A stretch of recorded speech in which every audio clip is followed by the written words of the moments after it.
Hi, ಎಲ್ಲರಿಗೂ ನಮಸ್ಕಾರ.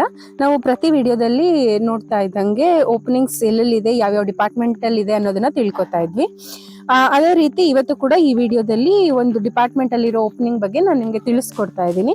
ಅದು ಯಾವ ಡಿಪಾರ್ಟ್ಮೆಂಟು, ಯಾರ್ಯಾರೆಲ್ಲ ಅಪ್ಲೈ ಮಾಡ್ಬೋದು, ಎಲಿಜಿಬಿಲಿಟಿ ಏನು ಅನ್ನೋದೆಲ್ಲದನ್ನು ನಾನು ತಿಳಿಸ್ಕೊಡ್ತೀನಿ. ಅದಕ್ಕಿಂತ ಮುಂಚೆ ನೀವಿನ್ನೂ ನನ್ನ ಚಾನಲ್ಗೆ ಸಬ್ಸ್ಕ್ರೈಬ್ ಮಾಡಿಲ್ಲ ಅಂದರೆ ಸಬ್ಸ್ಕ್ರೈಬ್ ಮಾಡೋದನ್ನ ಮರಿಬೇಡಿ. ಸೊ ಇವತ್ತು ನಾನು ಹೇಳ್ತಾ ಇರೋ ಓಪನಿಂಗ್ ಯಾವ್ದಪ್ಪ ಅಂತ ಅಂದ್ರೆ, ರೈಲ್ವೆ ಇಲಾಖೆಯಲ್ಲಿ 1791 ಪೋಸ್ಟ್ಗಳಿಗೆ ಆಹ್ವಾನವನ್ನು ಕೊಟ್ಟಿದ್ದಾರೆ. ನಾರ್ತ್ ವೆಸ್ಟರ್ನ್ ರೈಲ್ವೆಯಲ್ಲಿ ರಿಕ್ರೂಟ್ಮೆಂಟ್ ನಡೀತಾ ಇದೆ.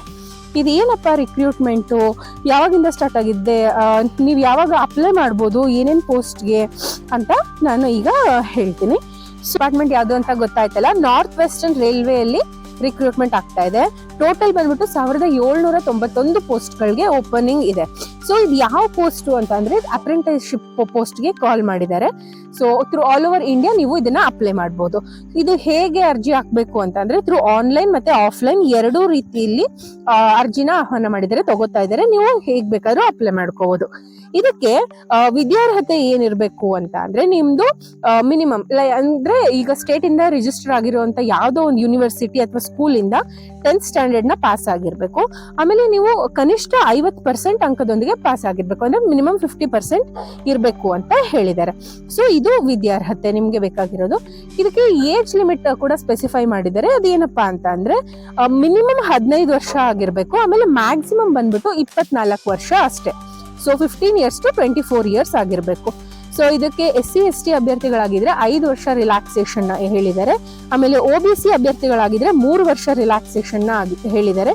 ಆಮೇಲೆ PWD ಅಭ್ಯರ್ಥಿಗಳಾಗಿದ್ರೆ 10 ವರ್ಷ ರಿಲ್ಯಾಕ್ಸೇಷನ್ ಕೊಟ್ಟಿದ್ದಾರೆ. ಸೊ ಇದಕ್ಕೆ ಎಕ್ಸಾಮ್ ಫೀಸ್ ಏನು ಅಂತ ನಾನೀಗ ತಿಳಿಸ್ಕೊಡ್ತೀನಿ.